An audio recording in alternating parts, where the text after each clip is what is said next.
So, All right. is it true? What's true? Don't Don't muck with me. It is true. What's true? you tell me. It is true. Yeah, it's happening. All right, I'm glad. 8 inches? Just a 6. Just a 6. Yeah. Why muck around with 8 if you can use 6? True. Well, Is my point. tell you what, I'll never be able to tell you. No. Well, you can always bend it. What's the time difference since you were last on? I reckon it's probably it'd be 3 years, mate. Easily. way. Yeah. Well, 150 you've put behind you, so I would have been number 3 or something like that. So that's one a week. 3 years. First 103 was solo podcasts. Okay. So As far as the guested podcasts go, you were one of the very early guests, though. Yeah. So it'd be 3 years. I don't think you get much change out of 3 years. Lots happened since then with both of us, I guess. Yeah, I'm slowly day by day taking over Bunbury. Are you? Well, it can't be bad, you know. And maybe if you have, then you can have you've got your head wife, the queen, but then you can have lots of babies, and because they'd be good looking babies. You know what's crazy? I had a vasectomy when I was 21. Oh yeah, Yeah. you mentioned that. I had a vasectomy reversal in September last year, and I did a semen analysis last Monday.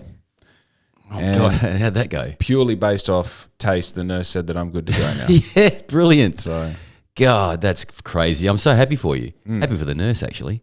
yeah. Yeah, well, that pineapple. When I gave it to her, I was like, most people have to pay for this. God, yeah, that's fantastic. Now I know why I come along. So we've got the results. We're good. Oh, you're good. So you're going to have a crack. Yeah. Oh, that's great. Well, that's the general notion, you know. It was like grow the bit. So, all right, I've told this a million times. We're going to tell it again. Oh, great. Illustrate this as I go, would you? Yeah. So the whole idea of the business was, well, part of the mission of the business was to create something that generated money so that we could be home generating money for each other. We lived in a caravan for like a year or 18 months or whatever it was. And we realized, unlike a lot of couples, we can live together. We actually like hanging out with friends. But, beyond being in a relationship, before being in a relationship and after, we're friends. And I was like, the only problem is spending all of my savings to figure this out. So we need a way of creating savings, creating funds to keep doing this. And so the mission was always, let's build a business where we can be at home making money. Yeah. Now, the point there is we got a dog in the middle of all this, and I was like, I never want to not have her around. I love that dog. Now, when we have children, which I didn't want to do until halfway through this, halfway in the time that we've been together as a couple, like halfway through, I was like, I guess having kids would be cool, and you're the person I do it with. Yeah. And also, you need to be at home for that. And I would love to be at home too. Not as important, but she needs to be at home. So the whole thing has been, let's build this thing. And, along the way, you kind of realize that home also needs to be fairly, not opulent. Opulent is ideal, but home needs to be comfortable and it needs to be manageable and workable. Yeah. And that's sort of an organic step that we've taken, obviously, this house compared to the last house we were in. Yeah. I like it. I like the house. Yeah. Yeah. So it's now it's like, well, the next step was get engaged, and I did that 6th of January last year. And then the next step is get married and have babies. How old are you, Jake? Fucking super young. Too young, actually. 28. 32. That's super young. Yeah. Oh, I'm 3 years off my prime. I'm just getting started. Wow. Now I cut my hair off. I'm glad this table's nice and long. Dude. Yeah. I think I'd be worried about myself a little bit too. You're getting brushed up. Yeah. I don't even know what that means, but it sounds good. Yeah. So you well? Good. Really good. We just got back from 2 weeks in Japan. I know. I wanted to ask you about that, but yeah, so I will. Yeah, it was crazy. We couldn't afford to go. Oh. And then a friend for our engagement party gave us a huge travel voucher. Like, too much. Spent too much money on us, But he's like, you got to be there. Yeah. You got to be there now. Yeah. So, yeah, we did that. That's a good friend. It's a very good friend. Yeah. Actually. You went to Kyoto, didn't you? Yeah. It's hard to say for a gaijin, which is a white guy, a foreigner, It's hard to say. Kyoto. I mean, well, everyone has a crack at it. My wife spent 10 years in Japan, so she can say it pretty fluently. She did too. Spent 10 years there, yeah. I remember this because she taught English somewhere along the way. She taught Japanese somewhere along the way. She went to Keio, one of the most prestigious universities in Tokyo. She got a scholarship from Melbourne Uni, and went all the way to Tokyo to study at Keio. And so she immersed herself in the life fully, and then got married to a Japanese guy. So she's fluent, and Japan's her second home, really. Wow, which pretty much makes it a place we like to go to. Amazing. Have you loved it, right? Yeah. If I didn't love Bunbury, I'd just move my shit and go there. Yeah. I mean, how much is there to see, though? Dude, I don't want to get you started, but yeah. It honestly is one of those places where I'm not joking when I say this. If I wasn't about Bunbury, I'd be about Japan. If I hadn't already picked a place, like I remember the first night we were walking around Tokyo and it's like 10 o'clock at night. And I was like, I don't feel scared. I feel scared in Bunbury once the sun goes down riding my bike by myself, you know? Yeah, I can imagine. Yeah. You know? I mean, that's one of those things where you go like, oh, yeah, well, you know, you're a bloke and this and that. It's like, okay, let's turn that around and say, yes, I am a big person who's a male and I'm concerned once the sun goes down walking around the bus station in Bunbury. So what does that mean for everyone else? Cool, you think you're tough and you're not scared. What I'm saying is if it's just a normal person who, you know, does a thing, in comparison to a major capital city like Tokyo, where the homeless people like orderly put their shoes outside of their encampment so they don't wear their shoes inside. I don't have a problem with the homeless here because we're politically correct, but I'm just saying that comparison, that feeling, and that feeling didn't wane over the time that I was in Osaka, Tokyo, Hiroshima. You know, like I mean, Hakuba for the Australian tongue is essentially like a mini Australia in Japan. Yes. You know, like a lot of Aussies there. Yeah. But I mean, even there, like the Japanese culture still rubs off onto the Aussies to a certain extent. Yeah. Well, how do you reckon they achieve that level of peaceful public demeanour? It's a respect-based culture, but there's got to be fear intertwined. I got a funny feeling it's fear too. Like they've come from like the Bushido, you know, the overlords and you know the warlords and stuff, and that's still. I watched a documentary on Japan, Tokyo, and literally it's still run by the Yakuza. So people are just a bit scared which is great in a way. It keeps everything in its place. But the warlords are descended from the Yakuza. Are descended from the warlords. They just, you know, it's a bit like that. I mean, that's a really nutshelly thing to say. Yeah, but it works. Well, you know? I think, like you know, I'm gonna go off on a tangent and loop it back around, Trump style.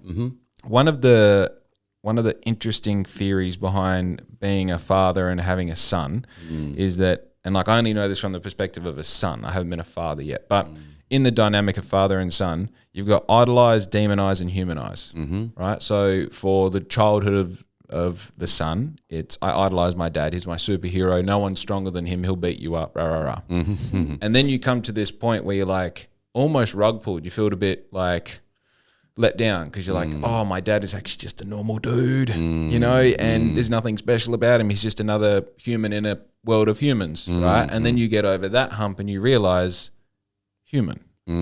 Yeah. He's actually just me who's done it a bit longer. Yes. Yeah. Right? That recognition. Yep. And you go through that process. And I think the diffusion of like strength or the diffusion of power in that scenario where it's like your dad goes from being the most powerful thing you can imagine through to just normal. There's almost like a pattern that feels like it's repeating itself in the paraphrase version of power in Japan going from warlord to Yakuza. It's like the real diffusion of power goes from, all right, well, we can't control everything the same way we've been controlling everything forever. Yeah. We need to find a new way of sort of normalizing that power. And that is to almost make it invisible. Yeah, well, that's the case, isn't it? You know, you don't even see a policeman much. You know, and I think it's worked because it wasn't working for them, and they had a horrific history of violence.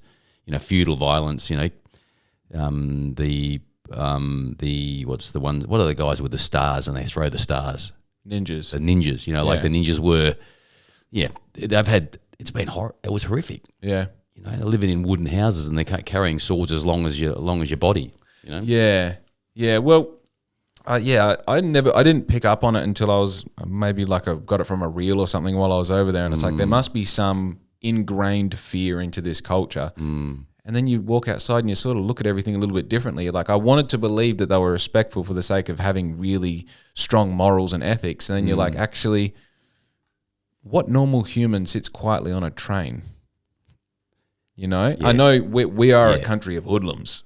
We love getting into a ruckus, you know? Yeah. We love throwing mud at each other. That's just ingrained into us. So it's hard to perceive that there would be a natural respect that you could assume.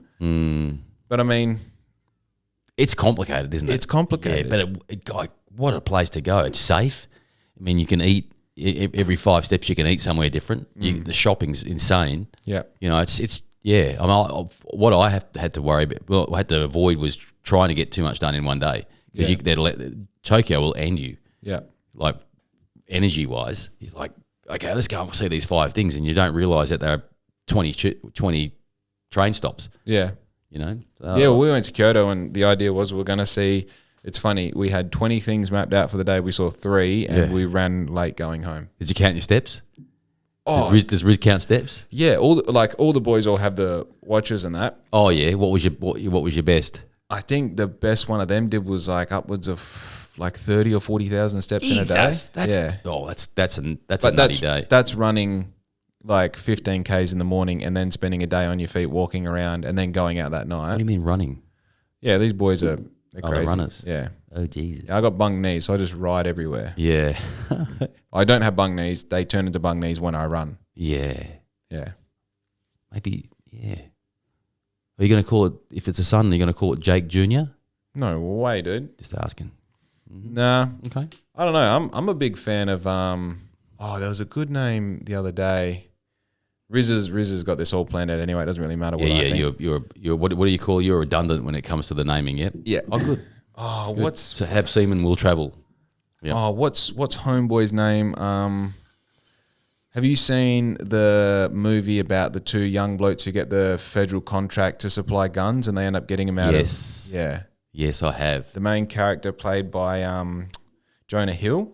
Yeah. What's his name in it? Don't ask me. But I love the movie. Ephraim. Is it Ephraim? Yeah. That's nice. I like the name Ephraim. Yeah. By the way, I don't like the name because of that movie. Yeah.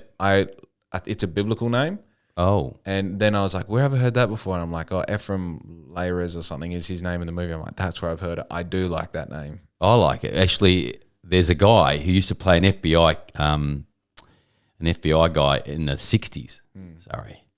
And his name was Ephraim Zimbalist Jr. Wow. Yeah. Zimbalist. So think about Zimbalist. Zimbalist. Whoops. Sound levels. That's crazy. Zimbalist. He sounds like a semi-pro pool player. He would have been Jewish. Right. Yeah.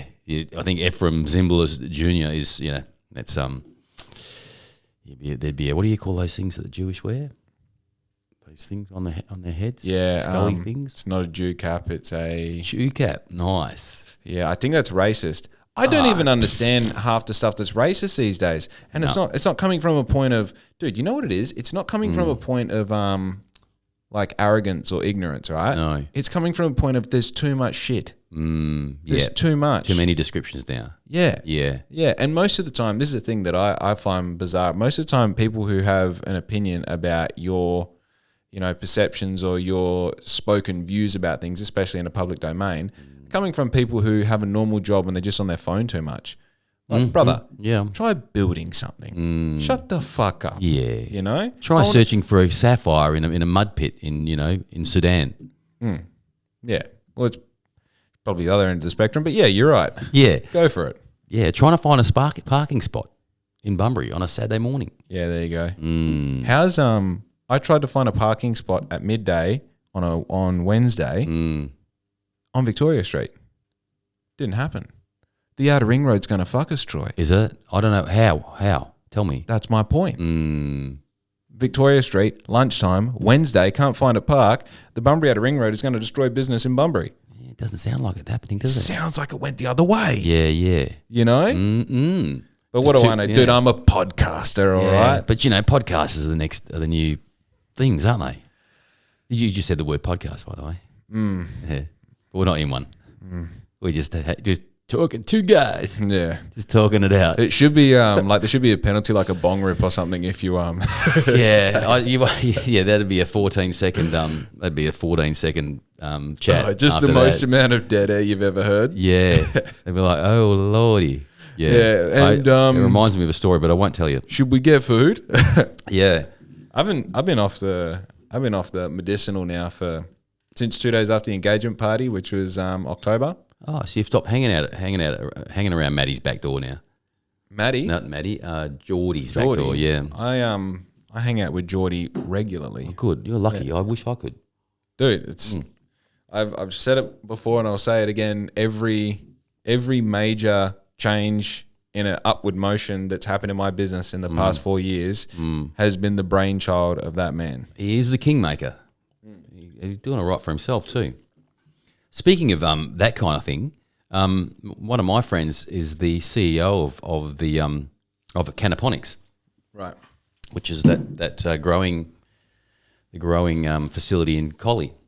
That's fantastic for the state's economy. Yeah, I think there's so many good things that come out of CBD production. Yeah, well, CBD and THC. Yeah, maybe they'll start doing shirts as well. Look. I'd love that, yeah, especially if I made them, obviously. Yeah. It's such a weird thing, because I've gone from, like, if I can go on a bit of a run here. Tangent off, mate. Yeah. Might call my son Tangent. Tangent Andrew. Yeah. Tangent Andrew. Yeah, quite. Bench it. Yeah. The perception of what you're doing in life is such an interesting thing because I feel like as you get older, and you'd be able to talk on this, you're what, 144. Cool. Yeah. You're actually younger than what I thought. It's nasty. But thanks. I think as you get older, you sort of like more regularly or sometimes less regularly check in with like, what's going on? Like what's actually going on?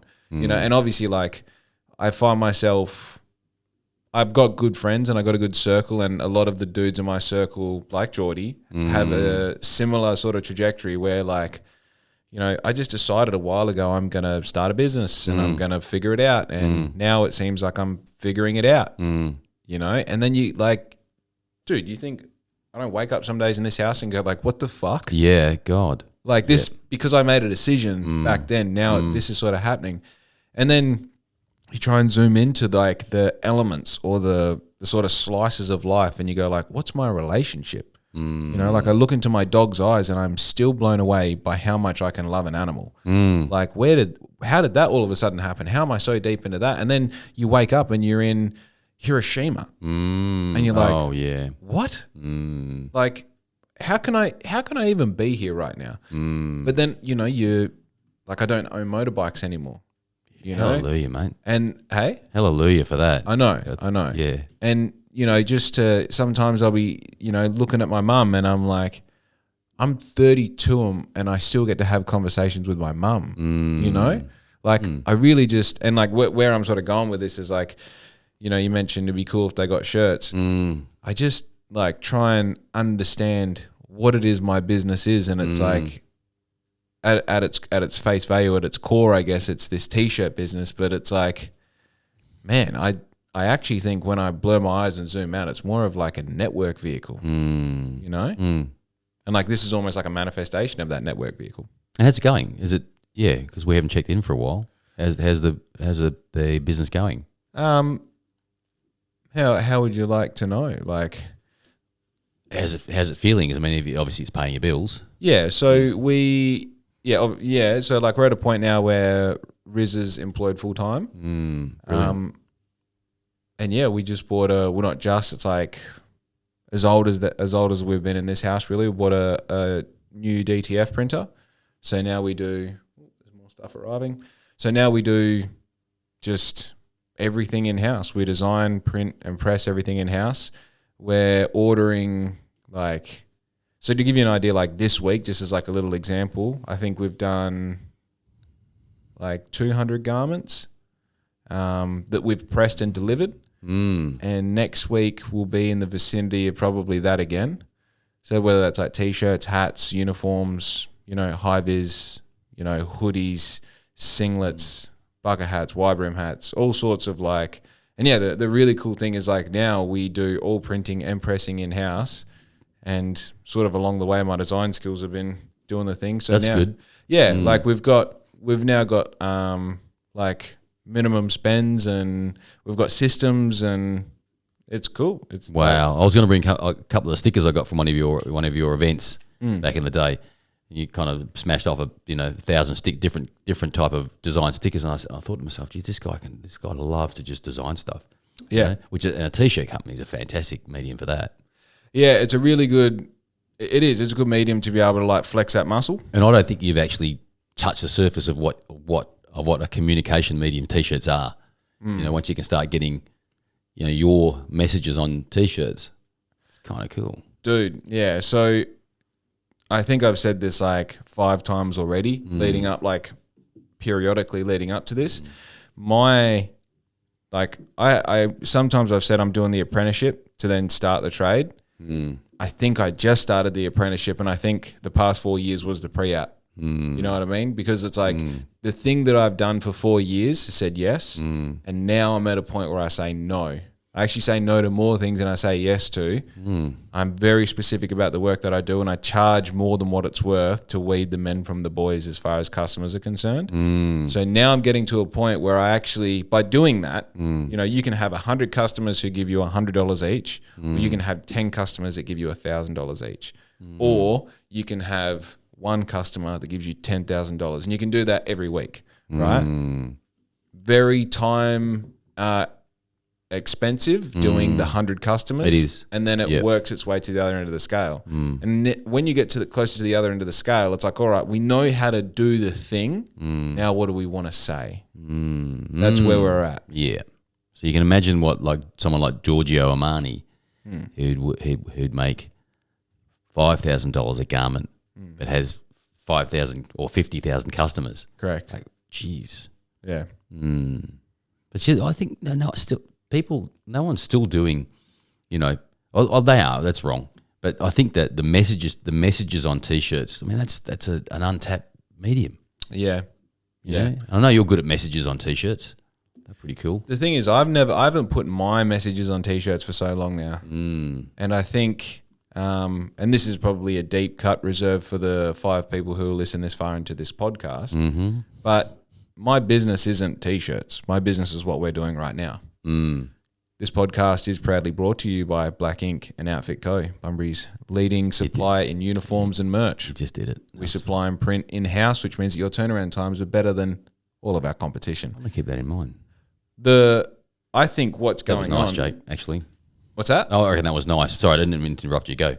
I think the cool thing about this is like we can sort of fund living and paying off all of our bits and pieces to get to this point, because the one thing that has changed is when we're in debt now, which is a different thing for me. Business debt isn't really real, but... No, you can trade out of it, yeah. So the cool thing about what's going on is now we have this thing that generates money, so we can do more of the thing that actually brings like satisfaction to the whole thing, which for me is this. I like having conversations, I like having people listen to them, and I love hearing the feedback that they give me. So I think...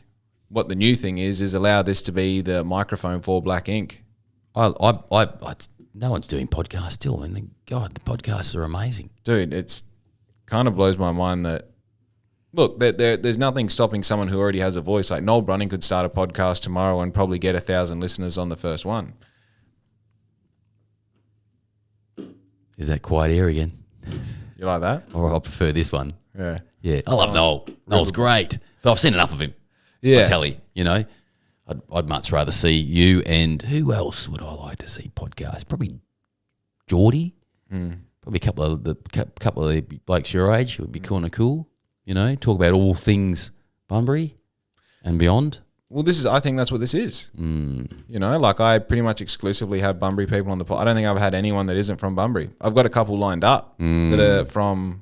Actually, I've got a couple lined up that are from Perth, and I've got like my ultimate hit list of a few blokes from Queensland that have big followings in that I kind of need to take the steps to get there.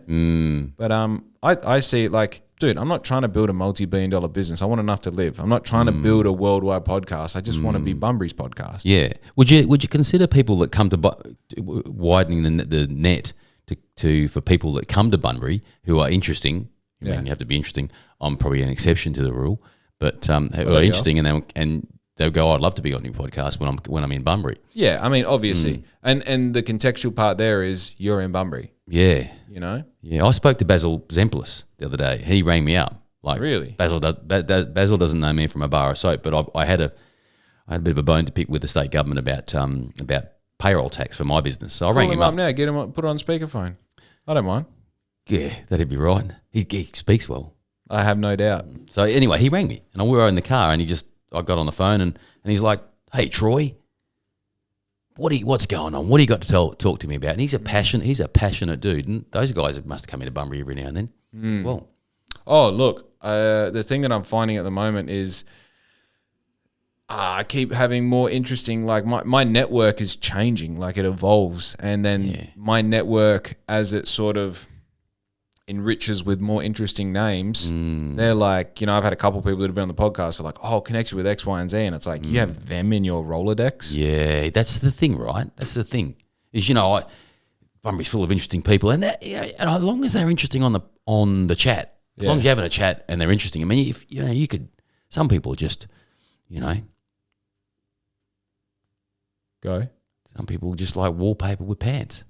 Look. And then that's not a bad thing. You need that background. World needs that, You need that. Otherwise, you can't jump forward. Yeah, I really like, dude. One of my mates, Gage, he comes on regularly, and I have more fun in those podcasts because we shoot the shit like we do normally. Well, probably not as hard as what we do normally, and it's entertaining to me to have that conversation. Yeah, Well, I remember last time we had a chat, we were drinking froth beers out of flagons, out of growlers. It was a funny old time. It was. It's sad that I have to, we have to drink alcohol to be interesting, but it doesn't have to always be the way. I've got mates. I've found since I'm knocking off the marijuana, I'm like, you feeling better? Yeah, dude. I'm just like.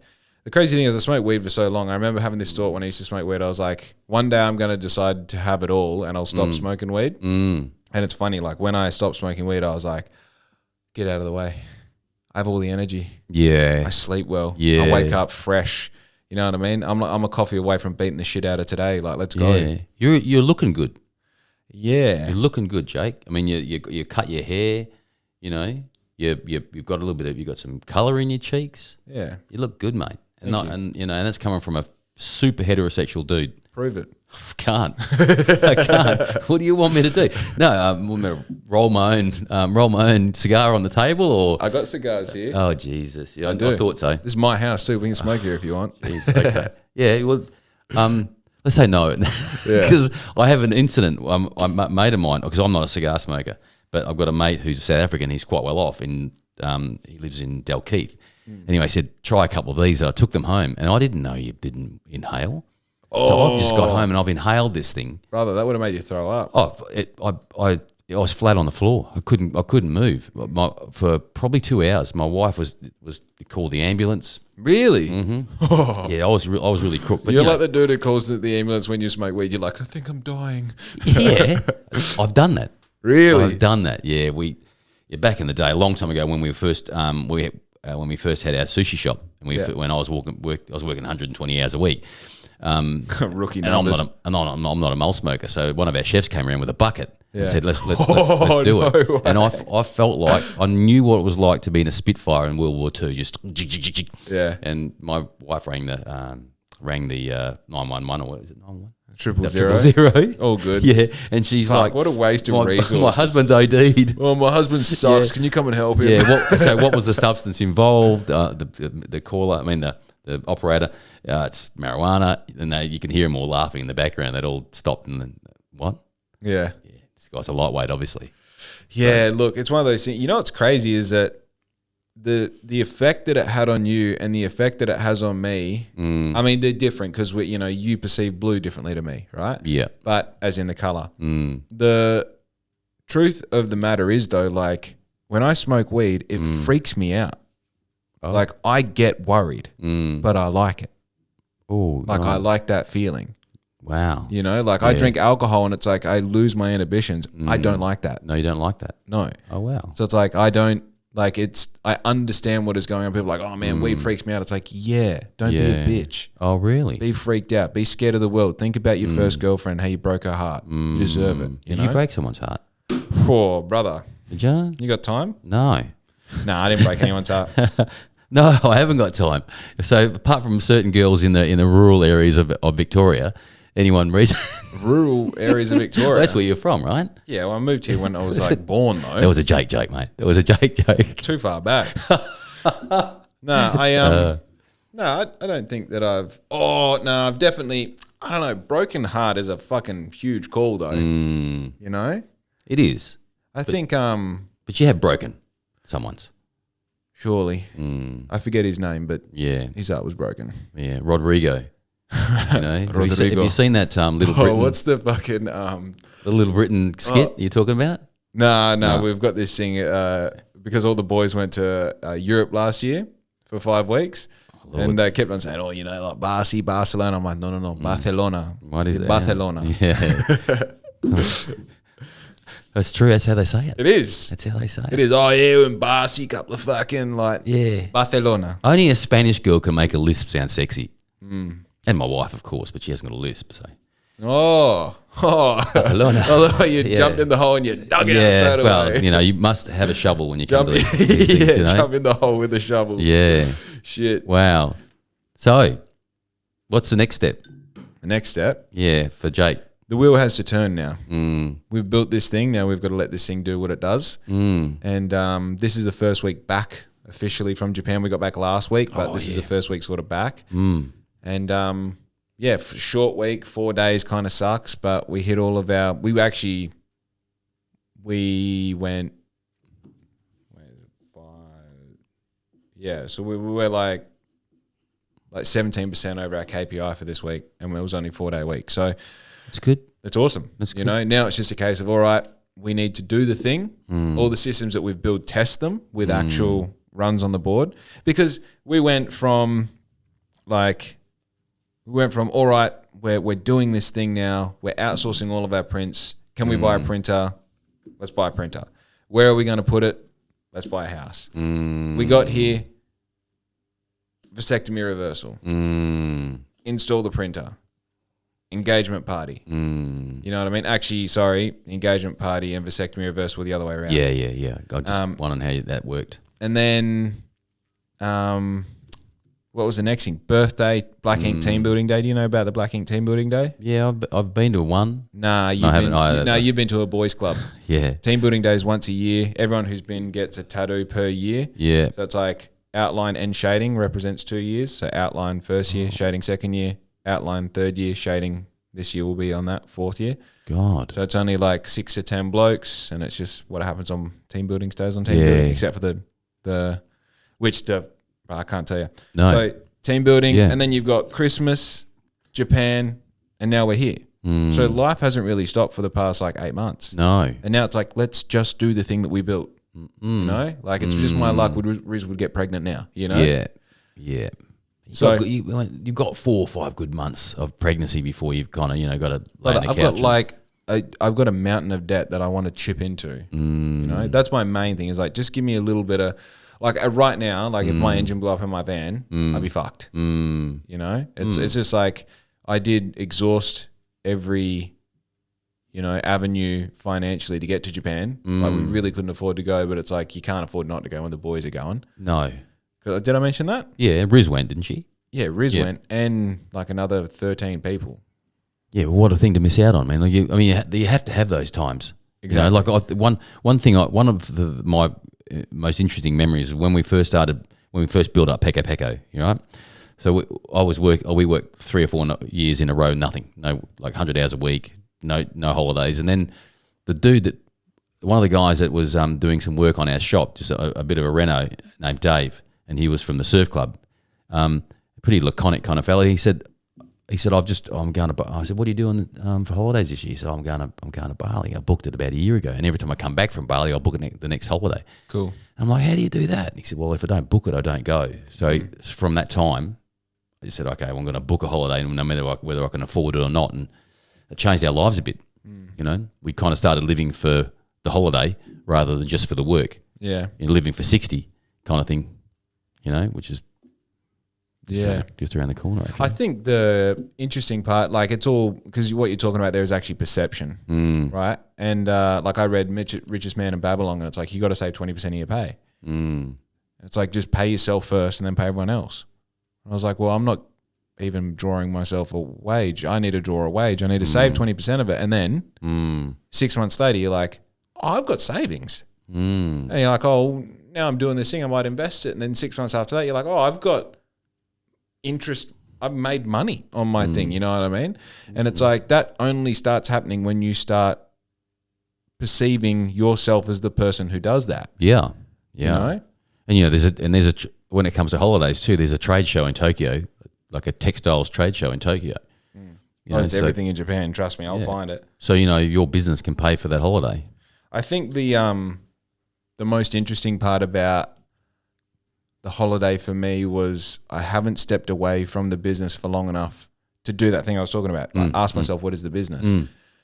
And when I stepped away from it, I realized that my bandwidth was probably like the old 80-20 rule. 20% of what I was doing was making 80% of my income. And you really start going, well, what's the other 80%? You're like, well, there's this thing that I do once a week for 3 hours with these particular people that I love doing it. Don't get me wrong, but it doesn't serve my family. It doesn't serve my community. There's a little bit of resentment in it because I feel like I could be doing X, Y, and Z instead. And then I've got this thing that I do for an hour for this committee, and then I've got this thing that I do for an hour and a half for this group. And, you know, like first thing I did when I get back was I just made half a dozen phone calls. I'm like, hey, sorry, love what we're doing, but I just need to and you know, to be honest, this week I cancelled maybe 6 coffee dates that were booked in either during Japan or just after I got home. I was like, I just got to do the thing, man. I'm sorry, you know? And, you know, I guess what happens too is like once you start leveling up, you start getting to a stage where, look, I can always go back to that once I've reached a certain level of independence financially. But right now I can't sustain it. So I'm going to have to level up and put in 45, 50 hours a week, or whatever it looks like. And then once I've got this income and my lifestyle set, then I can come back to that. Yeah. You know? And it's the same as the bloke who comes along and says, can I print 2 shirts? I can do it, but I'm not going to. No. If I didn't have a mountain of, you know, debt, if I didn't have that thing there, I might look at it a bit differently and go like, yeah, I'll sneak that in for you. But it's like, I need to save that space for the shit that matters. You know, I need to save that for the 100 hoodie order. I need to save that for the, you know, the customer who's spent $50,000 with me this year and needs me at a moment's notice. Because if I take on your job and he calls me after you, where's my loyalty lay? 100%. I think also now that you're talking about business, I think I'm a long-term come and goer from Bunbury. I grew up here and spent from 10 years old to 20, and then I went to Perth, and I've come back to visit family all the time, and now we live down south. Did they have sealed roads in that time? Or? Yeah, you know, rough. You know, and really, if you wanted to make your own road, you could. Horse and cart days, right? Yeah, pretty much. I'm really loving this. Laying it on too. I owe you one. So I think Bunbury needs to have population because I think there's enough latent. It's got a really strong work ethic. People like you have got amazing business acumen, and I think the Bunbury needs to have more people in it. I mean, we've got all this infrastructure. It can really handle, you know, a lot more people, 100%. and your business would be better with more people in Bunbury. You know. Yeah, yeah. I think we could break down the structure of how that would work. I think you're right. I haven't really thought about it. I actually think about Bunbury's population as being ideal, as being like a testing ground if you want it to be, or it can be something that you can expand into. Like there's no reason why, if my intention was this, I could definitely just engulf the competition. Mm-hmm. You know what I mean? Yeah. Like if I wanted to go into a commercial space, get more printers, get more staff, get more presses, it's very simple. We could absorb the competition with growth. Like as I said, I say no to more than I say yes to, and I'm actually behind these doors. I'm changing the direction of the style of customer that we see, and even then, it's like I have an ideal customer in my mind that I could have 5 of them and do double the amount of revenue that I'm doing right now and never have to answer an email. Do you think the reason I brought it up is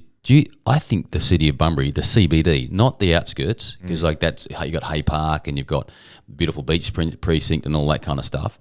But the CBD of Bunbury, I reckon it can handle probably another 10,000 people just because, just to make the town more, the city more vibrant. Like you've had another 10,000 people. Your restaurant district, the people just come out of there. They live in the city, Yeah. right, in semi-high rise, and they just come down the elevator out the front, and they're at a nightclub or they're at a pub or they're at a bar. I think Bunbury can handle that as kind of urban living. I think What do you think? pull the road out of Victoria Street, turn it into a boulevard. Yep. Step 1, cover it all so you can walk there all 4 seasons. Yep. Cool in the summer, nice when it's raining in the winter. Mm-hmm. You've got the hotel that's being built in the back of that bar. What's it called? It has like 4 names. It's Duke's and That one. Yeah. Is it the Wellington? Oh, I don't know. I know Fitzy's. No, and it's the other one. It's the other one, which was the kind of the sister nightclub of Fitzy's, and it's kind of Sure. Yeah. It's got like a big smokers area, or it's got a big outdoor garden that has 1 table for smoking and has pool tables and shit there. Yeah. So I think their car park is turning into a hotel, which then turns Breck into like you can actually have big acts go there because it's like they can go from Breck up into the hotel, be untouched, unscathed. I just think it needs more of that. There's Right. more of it. So I think that's step 1. And then step 2 is for sure develop places that people want to live in. Now you've got obviously the new places along Kumbana North, which are built by local developer there.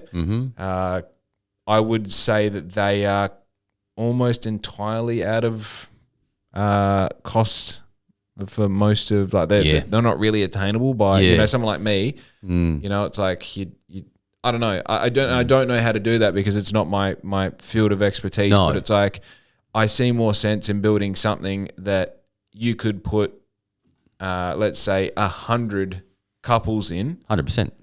and it be somewhere near affordable. Yeah. You're looking at probably looking at Perth prices, probably 650 to 700 for a 3x2 in a 100-person complex. I think that'd be great for the city, and those large footprints. Like you look at the car park in Bunbury, and look, I'm not a councillor. I'm just interested, right? That car park in Bunbury, the main car park opposite the council.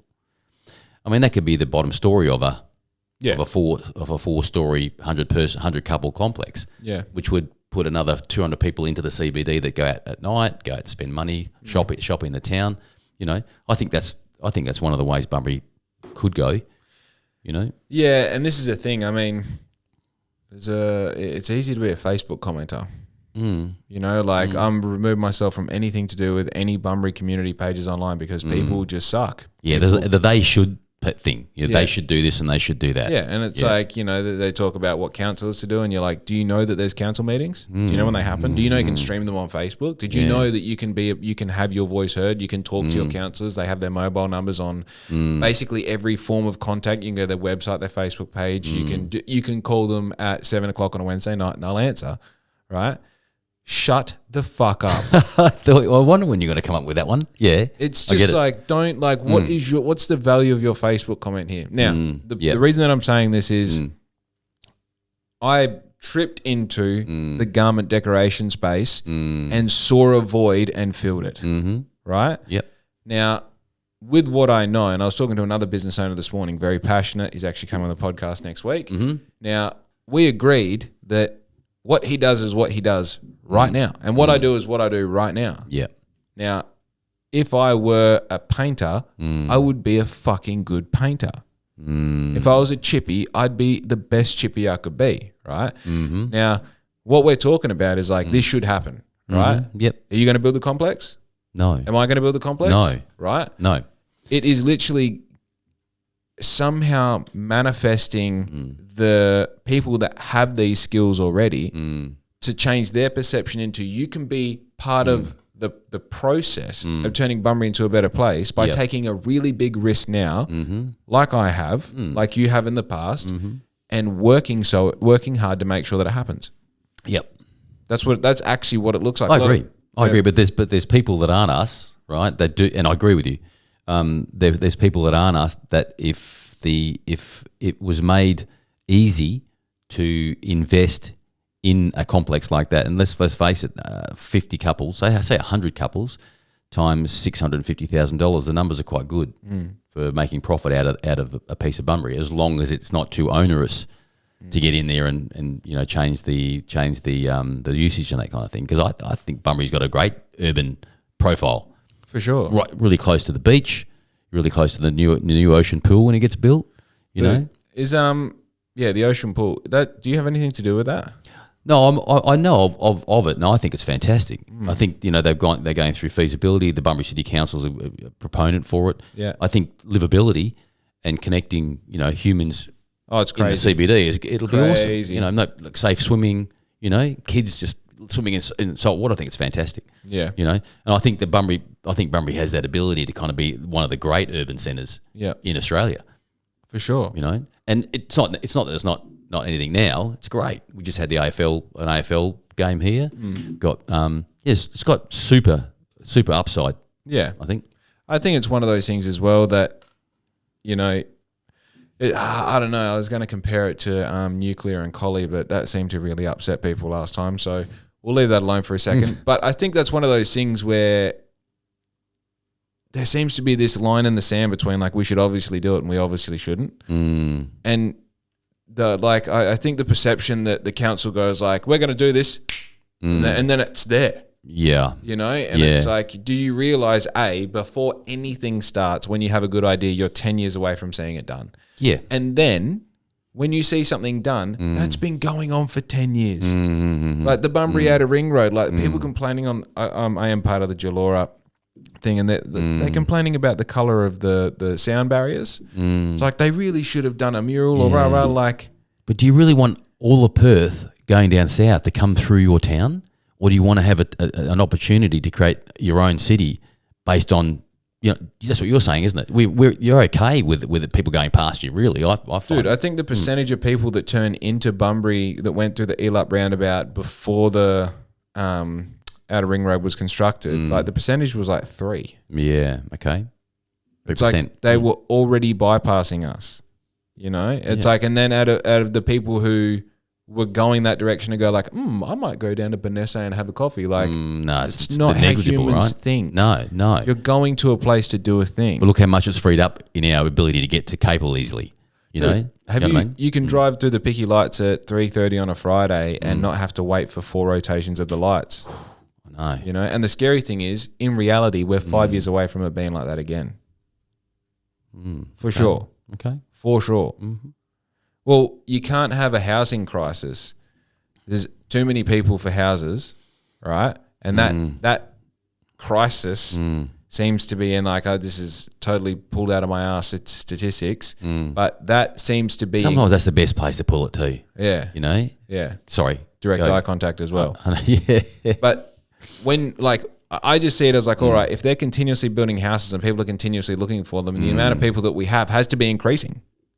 100%. Right, and even if it's not increasing, the amount of stuff that is going on being built, like it's people with jobs, it's things that are happening, right? And it's like every day there's more 18-year-olds getting cars. I guess you can say there's more 70-year-olds that are handing their licenses in every day. But it's like I don't see everything always grows. I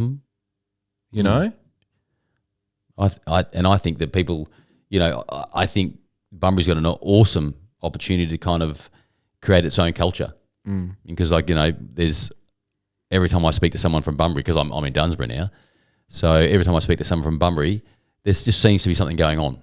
Yeah, they're either into sport or they're into art or they're into it's just the upside of Bunbury culture is like huge. I think I might have just said something stupid then. Did you? Things don't always have to grow. Things have happened and then died before. Have they? That's why you have ghost towns. We have a lot of ghost towns, eh? I just don't see how Bunbury would stop growing. Well, it's actually, I think the population of Bunbury is actually not stagnated, but it's actually stayed fairly similar, even though there's been growth outside of Bunbury. Right. So I think that's what I'm thinking. Like the amount that, because Bunbury's still 40,000 people. Yeah. But the greatest surrounds is 100,000. That's it. You know? Yeah. I'm not sure if that's exact, but it'd be pretty close. Yeah, like ballpark figures. Like the idea is that most of the population that I'm referring to when I say potential customers for my business or maybe even listeners for this podcast is that circle of like, you know, binning up to say Stratham. Yep. Right? Yep. And like, yeah, the majority of them aren't in the city of Bunbury. No. You know, and we could talk facts the whole time.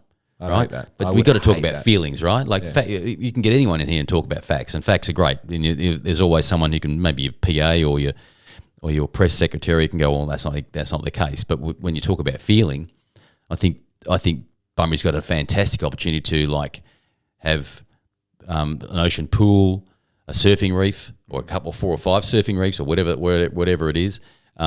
Like a really good entertainment centre that fits 5,000 people in it eventually, and then you know, like really big acts want to come to Bunbury, you know, so it has that kind of real like southwest, the centre of the southwest, you know, and culturally, I think it's in a good spot. I've got family here that have young and older family that love the place. You know, it's a great place. Jake. What's Dunsborough like? Dunsborough's like it's. As opposed to Bunbury, Dunsborough's a place where, for want of a better term, people have kind of made their money and they're retiring down there. So you get people from Perth who've done all right and they're probably 50 years old and they eventually come down there. It's a place where people settle after being somewhere else, kind of thing. So there's a lot of people coming in from a lot of places. It has that kind of cosmopolitan feel about it, and like, quite frankly, you've got to have a bit of money to even buy there. You know, it's like that. Yeah, no shit. I couldn't afford the toll gate going in the other day. Is there a toll gate? Yeah, it's like $75. Is it? I didn't even know that. How did I miss that? Yeah, you must have the little thing that just boop when you go in. You know? Yeah, I've got a barcode.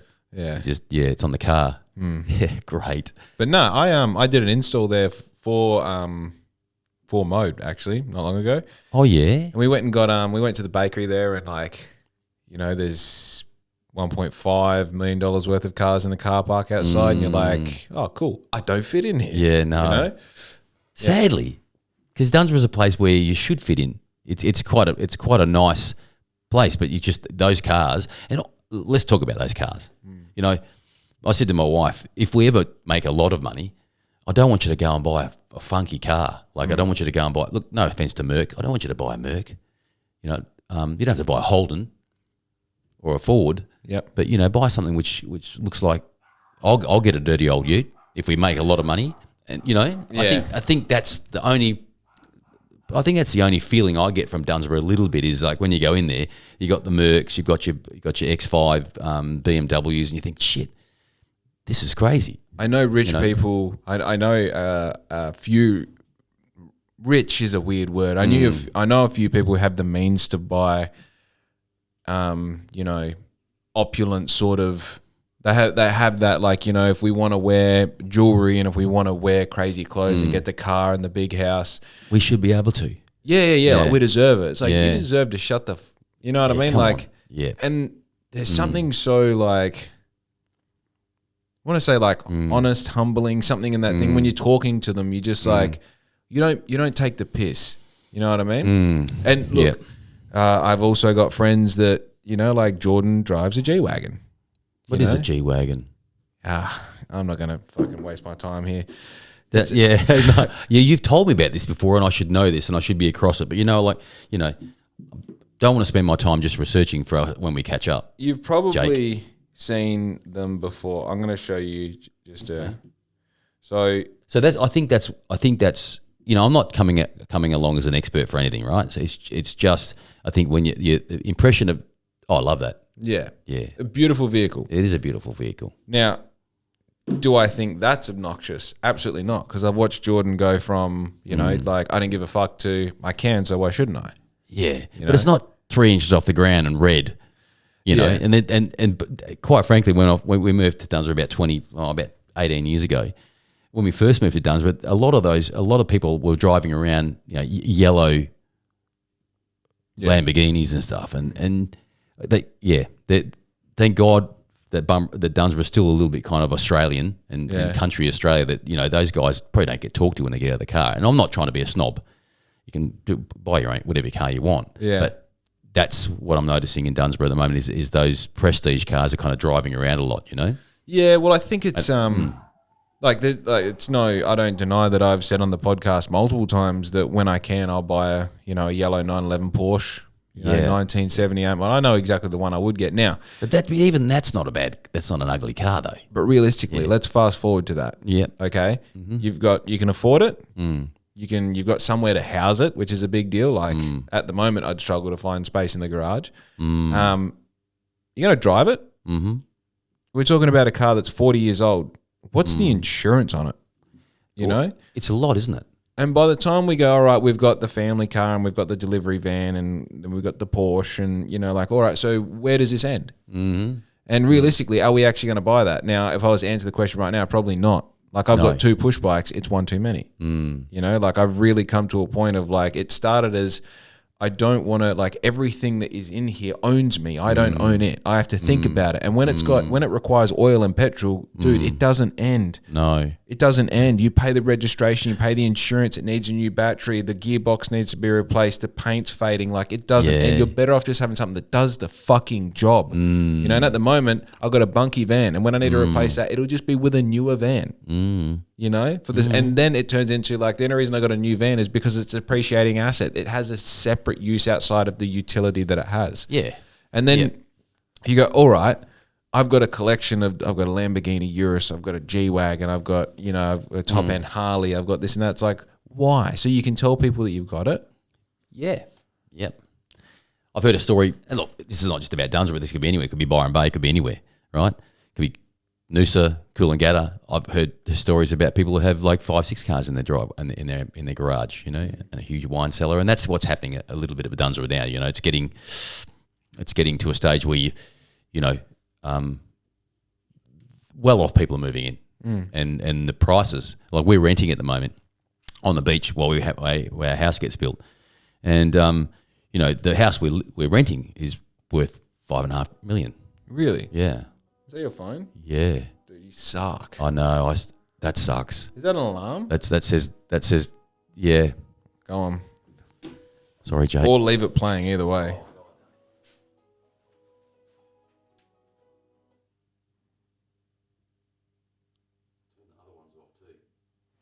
Actually, I'm going to take this moment. So much shit got delivered, that's crazy. It's good, isn't it? Why would they put it on top of another box? Why are the boxes open? What the fuck? Come on now. Sort it out, Jake. I'm going to have to work. Oh, yeah, Riz is onto it. She knows what's up. Yeah, I think it's a... It's inevitable. Yeah, it's inevitable. Money's such a weird thing as well. Like, I feel... I think the worst thing that can happen is you get rich quickly. Oh, yeah. Because then you do... a lottery win. You do the things that you think you should do when you have money. Yeah. So, like, you win lotto and you still got the cigarette burns in your forearm and stuff, and you know... I think I have a feeling that if I was to squint my eyes and stare into the sun, my future looks like this will work. And I play to win. I'm playing as if this will work. Mm-hmm. And when this does work, I think there's something about the severe pain you feel when you're down to the overdraft is maxed out. There's nothing in your savings. You're pushing the coins together to buy a coffee because you just need something in your day that cheers you up. I feel like that pain will always be in the back of my stomach. And that's good. That's healthy, you know? Like, the reason that you stay skinny is because you remember what it was like when you were fat. Yeah. You know? You've never been fat though, Jake. I've been a chunky boy in my time. Have you? I'm just recovering from having a little, a little bit extra moment. I kind of thought, so it always just disappears over summer. And this most recent summer, it seemed to just like pack on. I'm like, what the fuck? Yeah, it's been a summer for packing for me as well. Yeah, and it's weird because you think summer you lean up. You know, you don't eat much. You're running around on sand dunes. You know, you smell. You're just kind of coming in just barely to eat it. You know, every now and then you think, Jesus, that's still with me. Yeah, I've had that. I've had one of those summers myself, but I haven't been surfing much. So as you get older, you kind of tend to stop doing the things that keep you fit. Yeah, I think those things you have to habitualize them to a point of like guilt if you don't do it. Like for me, it's a push bike. Like regardless of what goes on, I ride every day. The only reason I don't ride every day is if I felt really tight and sore the day before riding. It's like, your body needs to create some more adenosine triphosphate in between your muscle fibers and allow you to catch up on your lactic acid. Say that word again. Adenosine triphosphate. I'll write that down. ATP, baby. Tell me, what is it again? Adenosine triphosphate. Triphosphate. Okay. How do you get that? Adenosine triphosphate is it's part of the process of how energy is released in the muscle in the first stage of using your energy, which is either anaerobic or aerobic. I always get it back to front. But basically what's happening is one of those phosphate molecules is breaking away from a 3-part breakup. One of them is breaking away. It creates adenosine diphosphate. Now, when that breaks away, it gets energy release. You use that energy release to get moving, right? So anytime you're doing like the first rep of, say, 12 reps, the first like 1 to 3 are using this energy system, which is the adenosine triphosphate breaking away. Yep. Now, to reconnect that phosphate back into that group again, you need creatine. And this is why people take creatine, to overload their creatine stores so they can stay in that energy system for longer. Yep. Right? Now, what happens if you don't have enough creatine? What happens next? You go into oxygen deficit, and that's when you start feeling lightheaded. Lactic acid. Oh, yeah. Okay. Almost there, buddy. You got it. I should. Yeah. I that's why now I know the reason I come on to come and see you is just to learn this stuff. Yeah, I hang shit on you about your age, and you learn about energy systems. Yeah, at least you're hanging. Write that down. I'm old as fuck. At least you're hanging shit on me about my age. I need that. You know, like it's too many older people are just left in the corner, and people are nice to them. Now we need a stick. We need someone to say, you're just stinking up the place. Yeah, I don't know. I think I always like my go-to is if I don't know you, I call you a young fella. Yeah. Yeah. Really like that because it's like addressing it, but in like a how are you? Yeah. Patronising in a way, but good. Yeah. Yeah, but also I do this thing. I was talking to Mum about this the other day. Like when I was about 16, I think I picked up this thing of saying, yeah, right. Yeah, right is yeah, right, buddy. But if you say it like, yeah, right, you kind of get away with saying yeah, right, and it doesn't sound rude. Now I've normalized it to a point that I say it when I'm actually interested in something. It's this great, like, ironic mind fuck that I do to myself and everyone around me. But it's one of those things that now I wait to read people that aren't used to me that I'll say that and they're like, is he taking the piss out of me? And it's like, I don't know, man. I might be. I'll decide later. Yeah. How do you think people perceive you, Jake? Dude, I don't think about it. You can't. Come on now. You can't. Yeah, same. Yeah, when you start to worry about that kind of stuff, you really know you've worked yourself into a bit of a painted yourself into a bit of a corner. The problem is if you think about that, then you worry about it. And if you put yourself in this position where you think that of yourself, you then have to maintain that like image and that character and that status. And I think the thing, like, people obviously, even if it's my mum and my friends, are obviously interested in things like this podcast and me creating reels and doing all the things. People are obviously somewhat interested. And the way that I can be true to that interest is to not worry about what they see in me. And that way I can just keep being me, because it's weird. It's weird to do. It's weird to want people to listen to you, but I have that. I have that innately in me. And to keep being that honestly, I need to not really worry about like, oh, this reel did well and I was talking about this, and this one did bad because I was talking about it. Fuck them. That's one of your charms, though, right? Is the fact that you don't really care about what people think. You are considerate with the way you talk to people, but you don't care about what they think. It doesn't limit you. Yeah, I don't think so. Would you say that's correct? I definitely care about how people feel. Yeah. Otherwise, it'd be hard to hold down a relationship with a great person. Well, Riz and I were just talking about this actually because there's, that how this came about is a fucking weird thing, but I'll just talk about the guts of it. You know, there's blokes that are real touchy-feely with women. Yeah. I don't understand that. No. Because it's kind of like I'm going to get a feel knowing, you know what I mean? Because like sometimes you can look at tits and the eyes attached to the tits don't look at you. So she doesn't know. Yeah. That really fucking objectified. You know what? Fuck it. I'm running with it. Yeah, so go do it. Yep. I'm listening. She's not aware that you're doing that and you got that. Right now, this is someone who actively tries not to look at anyone that isn't directly communicating with me so they don't miscommunicate anything. Yeah, you're an eye guy. I don't want to be the black ink guy's a perv, you know. Fuck you. Yeah. So the thing about that situation is you're not. If they don't see you, they don't know you're not hurting them. You know, like God knows, you know, but they don't. No. Now you walk up to them and you put your hand on their shoulder and you're like, "Hey, how are you?" Rah rah. Completely not required to have that conversation. Yep. But you're like, I get to touch a girl, which as a guy, a gorilla, that's a big win. Huge, right? Yeah. But the thing is, she knows you're doing it because she can feel your fucking hand. Yeah. Right? Yeah, I get that. So for me, I'm saying this, I'm like, oh, it's so weird that there's guys that enjoy like, you know, getting caught looking, getting like, not even getting caught touching. They, you know, they're too much and they'll like grab here and it's like hoping they're going to feel like a little bit of underboob or like, I don't even know what the thing is because I don't do it. And when I thought about it, you know what it is?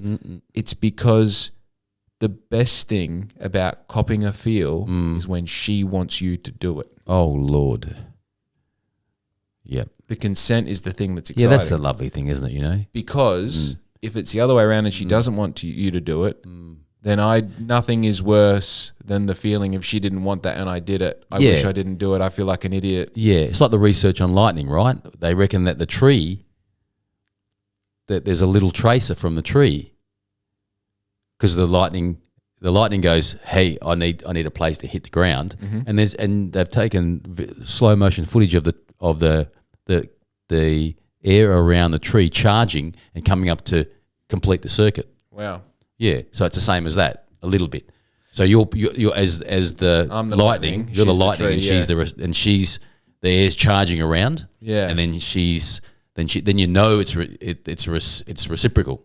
How you know? God, how did we get out of that? I haven't thought about this literally since I was in my teenage years, but there's like, and I used to obsess over this because I never quite understood what the fuck it all was. I didn't understand. Are we meant to be having sex? Is it wrong? Why am I? And I mean, when I say we, I mean humans. Yeah. Like, why is it this weird? No one wants to talk about it, but everyone sort of like obsesses about it and everyone's doing it seemingly. And then I've got these older friends that are just like, they're so casual about it, like, yeah, whatever. Like one day you're going to have, you know, runs on the board. And I just had never, and there's something so amazing about, that's amazing thing about love is that they're like, I love her and she loves me. You know, like what a heartbreak it is to love someone who doesn't love you back, you know, but then you get this thing and it's like, you know, she looks in your eye and she's like, I feel that way too. And you're like, what? Yeah, you're lucky. Yeah. It's funny that, you know, because like you have that with your partner and a lot of people don't have that. A lot of people are in like, you know, a lot of people in relationships that they, you know, maybe they fell into just, you know, out of convenience. Hey, Troy, it's on them. Yeah. Because do you know how many I had to go through? Do you know how many times I had to be uncomfortable and say, I don't think this is it. You know, I had to pick up and I had to get all of my shit and I had to leave not picking up my shit. I had to just get my phone and walk out of a situation because it's like all of that isn't worth the amount of pain that I'm in to stay here. Yeah. And any of those, I'm not saying that I've dated 100 chicks, but I've been in enough situations to go, oh, okay. Even if it's only in the movies, there is a reality where people are happy. Yeah. You know? Yeah, and you know, and you never know what we're going to talk about, Jake, obviously. But you know, I think back to when I was like 12, 15, starting to shave or starting to watch my dad shave and you know, those awkward teen years. Would have loved to have some education around that. Like social education, you know, emotional education that said, hey, you know, you're coming into a phase now. It's just so you're a bit more, at school, you're just a little bit more aware of it. I think that's what school should be teaching, could be teaching, you know, to help people through that. Because there's a lot of people that suffer because of it. A lot of people get through it like you did, But a lot of people suffer because of that. They just don't survive that process. Yeah. You know, they fall out of love, or someone falls out of love with them, doesn't tell them properly. You know, probably sleeps with somebody else, and there's that calamity around it.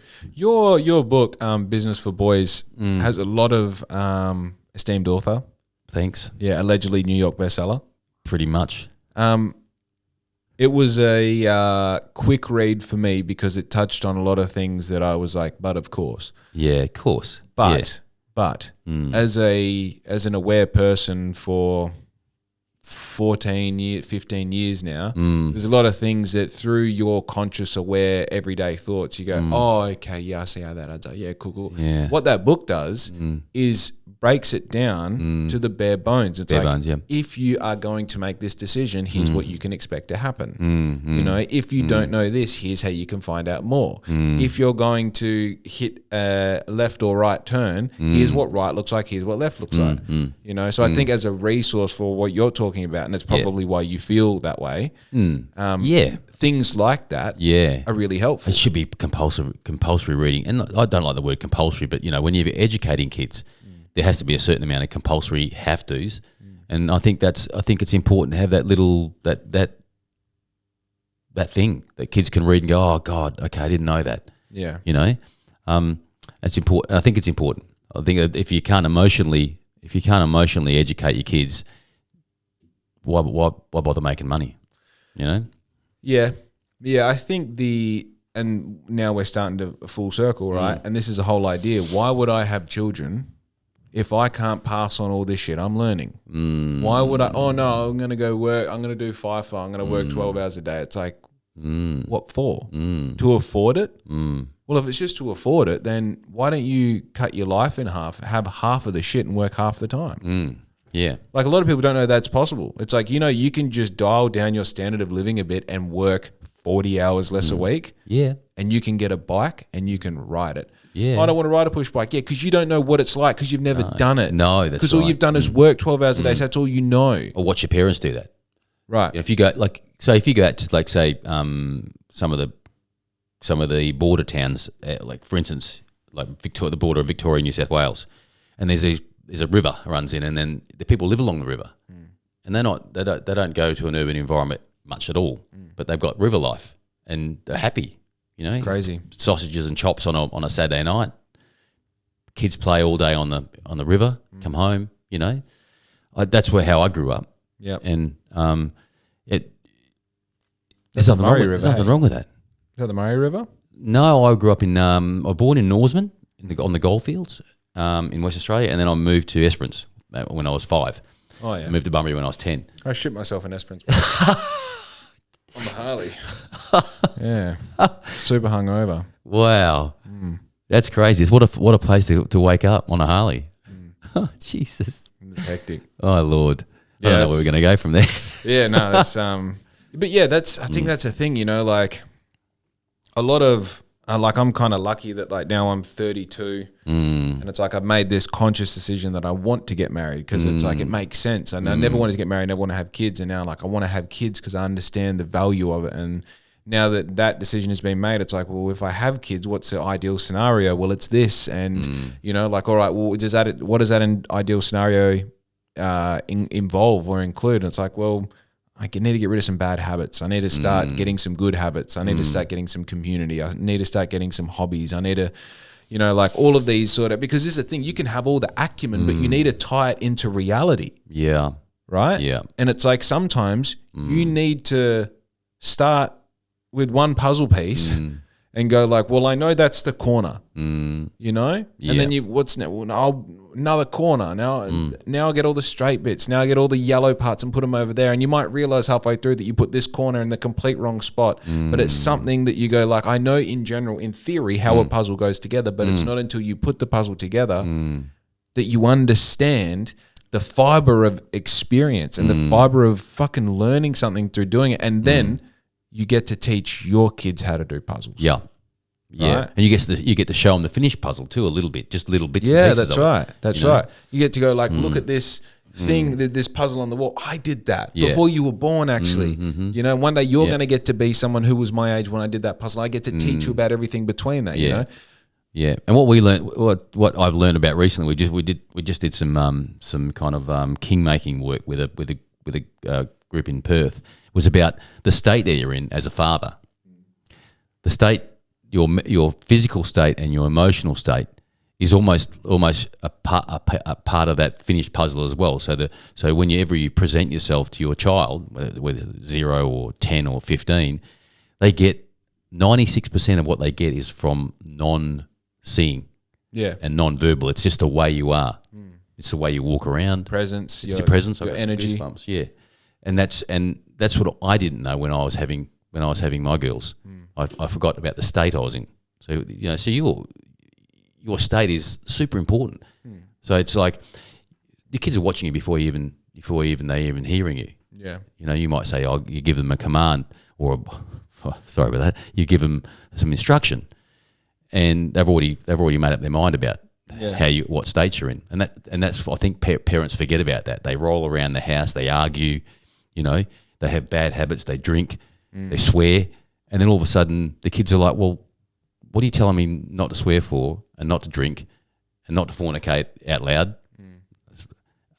But you've already done it. Yeah, I'm already, so I think it's important. That state's really important. I think you're an example of people that are already thinking about the state that they're in. They're going to be in when their kids come out.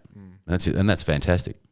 Yeah, well, that's and like to thank you and to rewind something that you said before. Some people find themselves in situations where they got into a relationship out of convenience. Maybe they got pregnant young accidentally, and maybe they then grew up and just realized this is life now, And let's say they did all that when they're, 18 to 22. You kind of are learning about yourself while you're learning how to be a parent, while you're trying to figure out what is going on. I only just started really being able to put pen to paper about what's going on 2 years ago. I think as a man, you can, as men, we can agree that around 30, life sort of starts to settle down a bit. You can stop thinking about fucking anything that's warm. You can start to actualize who you are, and you can start asking yourself questions and getting answers that are something, And I think the big thing about the idea of becoming a parent in your 30s, Riz is still mid-20s, but also so much more mature than me. The thing about doing that is you do get that. You do get that exposure, what sort of parent do I want to be? Let's educate myself as much as I can, not just about being a parent, but about being a person. Let's make sure that the people who I'm listening to all the time, because I have my 5 best friends, that's what I'm going to become the average of. You've also got your 5 mentors, people that you're listening to on podcasts. You're absorbing their media. It's a difference between watching Home and Away and watching Alex Hormozy. Yeah. It's a real... It's make sure that this thing that you're building subconsciously and consciously, that the garden that you're tending is beautiful. Because one day your children are going to play in that garden. Yeah, and that's what a lot of people don't realize that what you're taking in from whatever sources you're taking in actually is the person that you are. And a lot of people don't. A lot of people probably haven't realized that. I realized it a little bit late, which at least I realized it, and I've had a chance to go back to my daughters and say and apologize and say, look, you know what, I could have been in a different state and I could have been a lot better, right? And they say to me, look, we never blamed you, Dad, and that's cool, but the state you're in causes a state. Right. So the people you learn off causes a state, and that causes a state, and eventually it goes down the line to your grandkids. And when they put you in their cask and bury you, just before they do that, the people at your funeral are caused by you. Yeah. It's great that you realise that, because if more people did, we'd have a little bit softer world we live in. I think the two things I take into account there are there's people who don't know that exists, and then there's 3 people who don't know that exist. There's people that do know that exist, and they get excited about the opportunity to create something amazing. And then there's the people who know that exist and feel it's an overwhelming weight that they're going to carry for the rest of their lives, so they decide not to do anything about it. I am who I am because I was born that way, Troy. I can't help it. No. I get angry. I fucking want to punch through the door, and there's no way that I'll be able to change that. It's in my blood. It's you're a fucking child who never grew up. Yeah. I get it. Yeah. It's you think I don't get angry and want to rip through the door. It doesn't do anything except ruin the door. No. And now my partner thinks I'm an animal. Now my partner's scared of me in a different way. Yeah. Yeah. You know, it's like, yeah, we all were children once and then we all turned into adults. I remember the first time 100%. I remember the first time I seen a door caved in by a fist. And I won't tell you where it was. But you know, it's like, oh, there's a nifty way to treat a door. Yeah. You know, so and again, that's state, isn't it? As a kid, you see that and you think, oh, I wonder how that happened. And then you get older, you think, oh, okay, you got to punch it. Yeah. You know, like, and yeah, there was a Jackson Browne song. Sorry about this, I'm showing my age, but a Jackson Browne song, and one of the lyrics was the holes in the walls from a previous relationship. And like, I thought that Jackson Browne must have been thinking a bit when he wrote that song. Yeah. Have you been listening to any good music? Yeah, I've been hitting this new, like, I listen to like supervillain theme music while I work. Oh, how does that go? Can you hum a few bars? Can you hum a few bars? I can play it, but it'll flag as copyright stuff for. No, okay. But it's just like, you know, imagine when any. I don't even know. I don't know. Like, but imagine like when you are watching a show or a movie and the villain comes out, it's that music. Oh yeah. Yeah. Okay. It's just very I don't know. Screeching? No. It's always like piano and stuff. Yeah. You know? Yeah, low notes. Yeah. Not tinkle, tinkle, tinkle. Correct. Yeah. Oh, God, I love Spotify. Yeah, it's great. It just keeps on showing you new stuff. Yeah, well, you know, when like my wife's parents are coming over, or her mum and her mum's partner, they're coming over next week for my birthday. Anyway, so I'll pull out the Frank Sinatra and, you know, like Engelbert Humperdinck, you know, Dean Martin. Engelbert Humperdinck, that's actually a guy's name. He changed his name to Engelbert Humperdinck. Great singer. Shit name. Yeah, horrible. Like, but great singer. So you start playing that, and the Sam's mum's like, "You're lovely, aren't you? You're lovely." You know, I get gin out, and I get the Bombay Sapphire on the ice. And, yeah, you start inhaling cigars and throwing up in front of them. and you know, but you know, I'm her son-in-law, so if I don't do that, if I don't pull out the Spotify and the gin, you know, and have all the stuff put on for her, you know, she's like, "What are you doing with him?" You know, and that couple of those visits and I'm out. Yeah. Yeah, it's that perception I really care about. What? Your mum? Yeah, my family. Yeah. know? Yeah. 100%. You know, it's one of those things where like I've definitely got some questionable seasons in my past. And I think like I don't know, I think Dad said once that someone asked him if he, or maybe someone brought up something about black ink, and he's like, "Man, I wanted to say it, but I didn't. You know, that's my son's business." He just sort of kept it cool and kept it moving. And it's like, Dad, I walked away from that, and I'm like, "Fucking Dad knows I got a business. That's sick." That's good, know? Yeah. Because he fully plays it off like, "Oh yeah, he's got like a T-shirt thing or something." It's like, man, I've got a.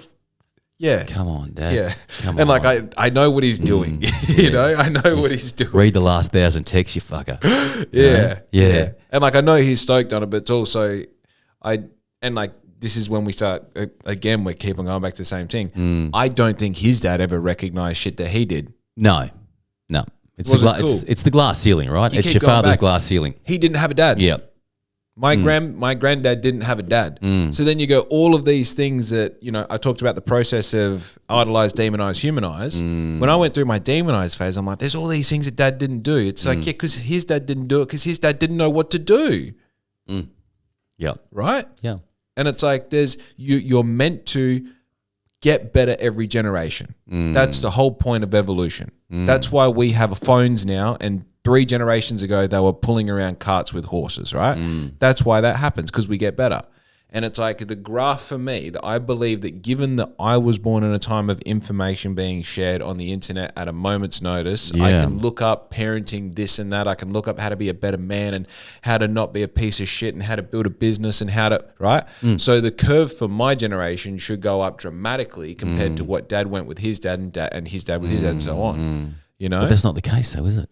Why is it not the case? Oh, because there's been a disconnect. Because what has happened is, I think what's happened is that people have gone to the net as opposed to the the moving down of information between father and son.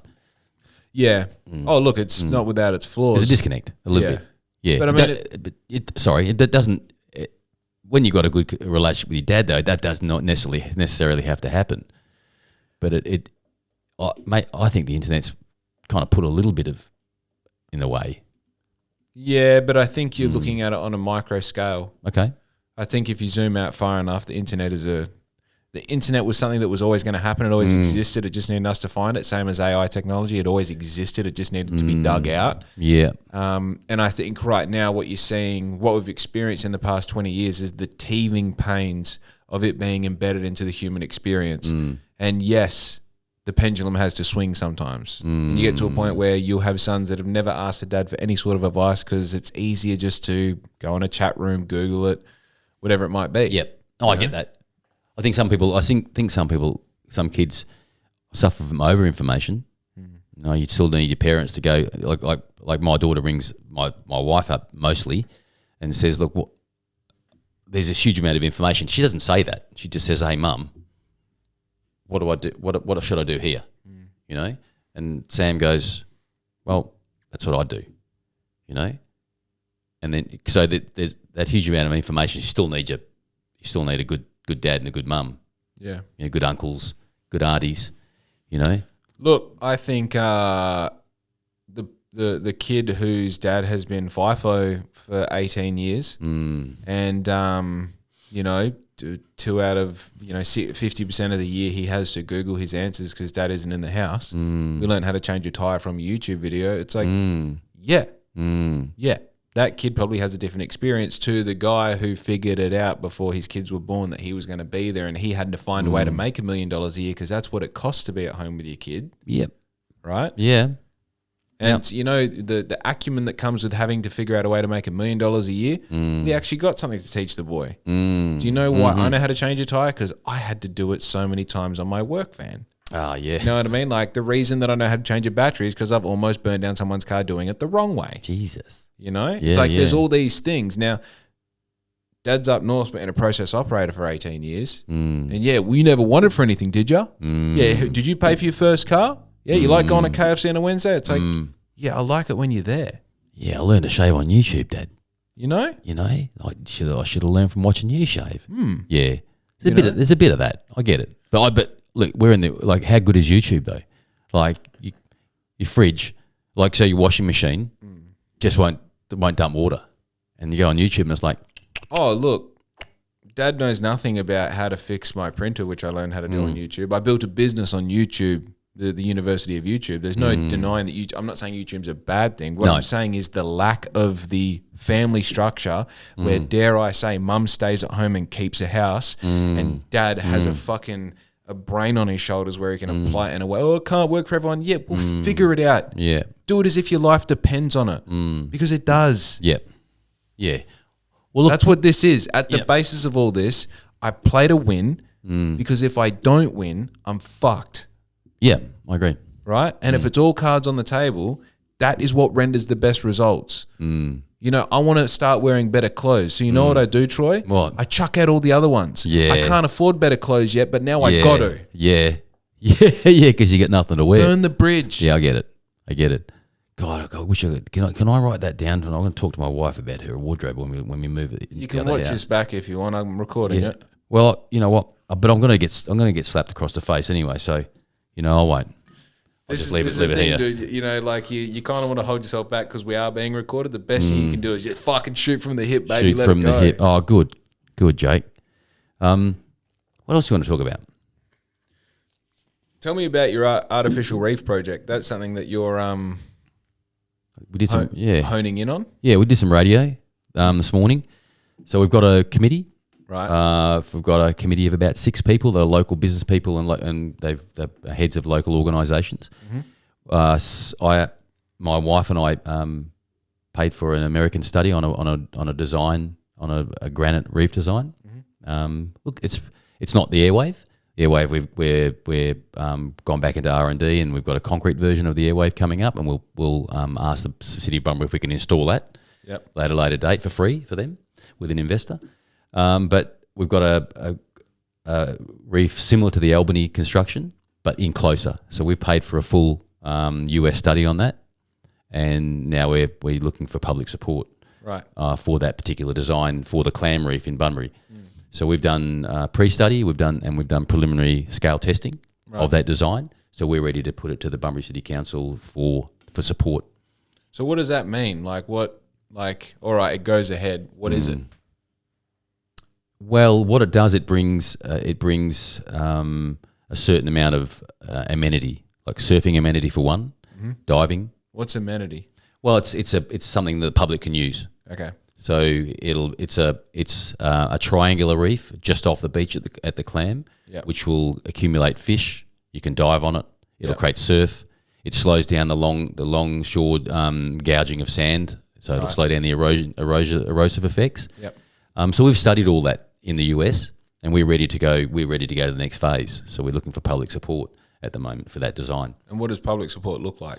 It's we've got a website and a FAQ with a little QR code, so you can vote and you can register your support, and we'll take that to the Bunbury City Council within a couple of months, and hopefully they'll advocate for the new surf reef. Does the city of Bunbury are they for or against it as you stand now without the support?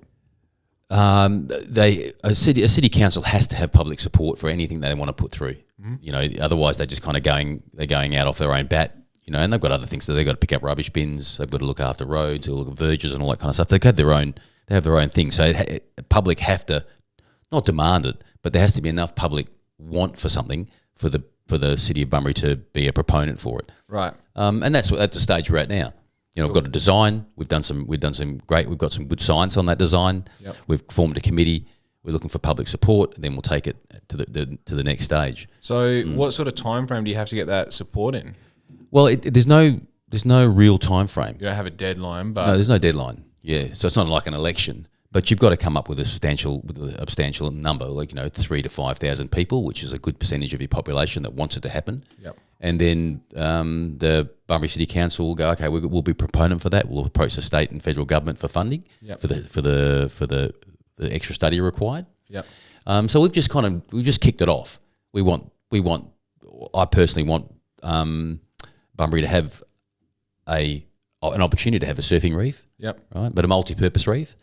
And the reef we've designed lends itself to multiple installations along the Bunbury coast. So the idea would be kind of be like a B, C, D along the coast. 100%. 100%. And we've been in talks with the installers of the Albany Reef. It's a New Zealand firm, and they're very interested in coming in on the back of the first project and keeping capital equipment here and turning Bunbury into thing. Yeah. So we don't have to pay for the mobilisation of that equipment. Yep. Because they see the value in it too. And what sort of equipment does it take to put in an artificial reef? Well, you're talking about 5 to 7 ton granite blocks, and we're looking at around about 5,000 to 6,000 pieces of that. Right. So there's a couple of options. The Albany one is using a huge barge, and they dump the granite out the bottom of the barge. Yep. But the Albany Reef is 200 metres off the beach, give or take, and it's 60,000 cubic metres, 60,000 pieces. Right. Ours is 6,000. So ours is smaller, more compact, lends itself more to that kind of multiple installations. Yep. And the equipment is not as hectic. So does that not damage the ocean floor when you're dropping stones in there?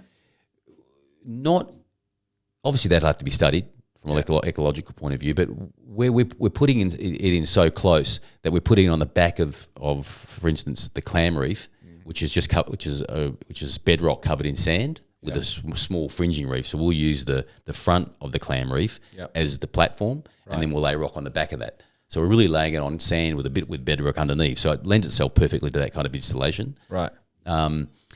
So you've got to pick a place, but on the other hand, what it does, it creates a 3.5 metre platform at the back of the reef that fish can aggregate. The edge of the reef, you've got tailor, you've got snapper, herring that will run along the edge of the reef. Yep. So it poses fantastic fishing opportunities as well as diving opportunities when you get some coral on the granite as well. So you're putting in a thing which is probably adding more life, substantially more life than what exists. So something that creates surf is a place where you're also meant to be fishing or diving. How does that work? Well, you can surf it when there's swell. Oh, okay. So that's like all right. Yeah, you can dive on it when it's calm. And Bunbury has beautiful calm days. But it also has amazing swell days with offshore winds and a good swell profile. We're actually conserving at the clam site. We're actually preserving the front side of the clam for swimming. Okay. So the reef was going on the back, and so the front swimmable part of the clam will stay. So and that's all. The clam. Where's the clam? The clam's about 100 metres north of Hungry Hollow Showers. Oh, it's the next little car park. You walk over the dune and it's right there. So we're talking like right in the CBD. Yeah, got a world class surf break right in front of the CBD. And what's the top end of swell? Like what size? Because obviously it comes down to surfable waves, right? Yep. What sort of waves can you expect? And what's best case scenario?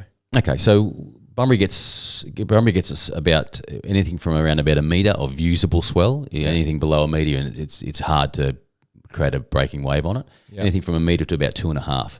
So about a 1.5 is a good average swell, but it does get 2, and it does get about 2.5 sometimes. Yep. So a 2 metre swell will create probably a head. They call it head and a half. So head height, and another half a body above when it crosses the reef. The thing about our design is actually the wave is designed to break off the reef over the sand, so it's a bit safer than normal reef breaks. So anything from around about a metre in wave height to about 2.5 metres in wave height. Wow. Which is, it's a substantial amount of opportunity per year for that reef to break. And given the amount of, given what we know about surfing from your studies and from obviously being a surfer, how many, and I don't know if this is a hard question to answer, but how many surfable days a year do you get? Well, my guess is based on being in Bunbury for 5 years and looking at the swell and having my own swell study. There's published studies out there, but it's always good to observe as well. I think around about 100 days is possible. So one every probably three and a half days, which is a good cadence. Obviously you get those swell periods come in. They come in extended periods of 3 to 4 days. You get enough swell, and then you'll have flat weeks and flat months. But all up, you're looking probably 100. Which is great. It's a great amenity. And if you're not surfing on it, you're fishing on it. And if you're not fishing on it, you're diving on it. Right. And so where do your stones come from? Well, we've got there's a couple of sources. There's one in Rollins, which is the Catalanos, and we've been to see the Catalano family, and they've been very helpful with rock sizes and weights and those kind of things. And there's one also in Gelora. So we've got good close sources of granite. Wow. So look, we can supply the granite for this area can supply the granite. Yep. The granite's great because it doesn't. It's different to basalt. Basalt breaks up into 2 smaller pieces when you quarry it. Right. So granite can come in. You need 5 to 7 ton for the endurance you need to weather those storms. Yeah. Okay. So you're stuck with 5 to 7 ton. Otherwise, it just roll into the beach. It just becomes a little pile of stuff. Rocks, yeah. So you have to have the. You said this is going to be done for free if the City of Bunbury go for it. It'll be the City of Bunbury as a proponent will go to the state and federal government and say, listen, we want to do a study first. Yep. To make sure that it'll work in that design will work in that spot. Yep. And make comment about why that spot's a good spot for it for the first one.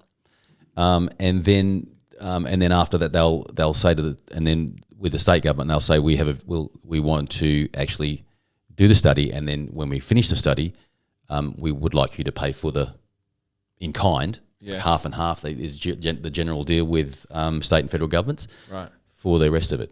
Bearing in mind too, the Bunbury I wouldn't say is due for federal and state funding to help with our economy in our area. Busselton has definitely enjoyed a lot of money from state government and federal government. So Bunbury would be happy to ask for money for these kind of things. Ocean pool, 3 or 4 surfing reefs. I think well deserved, and that's the route that the Bunbury City Council would go down if they see fit. What does this project cost look like?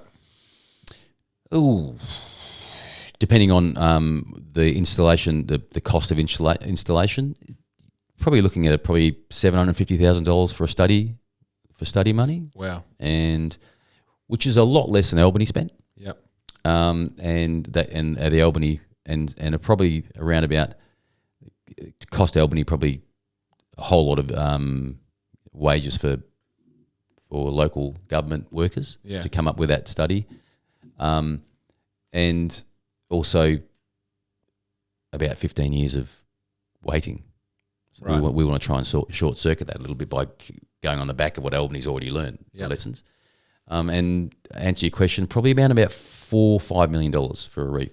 Per reef. Yeah, So that's stones, labour, equipment, doing the thing. a whole lot. Right. Yeah. So if you said $6 million to make it happen. Yeah, with a bit of contingency. Yeah. Yeah. We're comparing it to Albany. Albany's arguably around about 20 million plus the feasibility and study, which so it's a lot of money. Wow. For Albany. So yeah, I think the Albany, while it's a fantastic thing for Albany to win, so to get a lot of money and build a nice reef, I don't think that's the easiest way to do it. I think $5 million reefs are hopefully the way to go. So what is what does the next reef look like? If you've already got everything set up, is it continuously 5 or 6, or once you've got everything sort of there, is it like, look, we can do 1 for 6, we can do 2 for 10? I think once you've got the capital equipment there, your mobilisation costs for the equipment are no longer exist. So your first one might cost you 5, your second one might cost you 2.5. Yeah. And then the third one might cost you 2. Yep.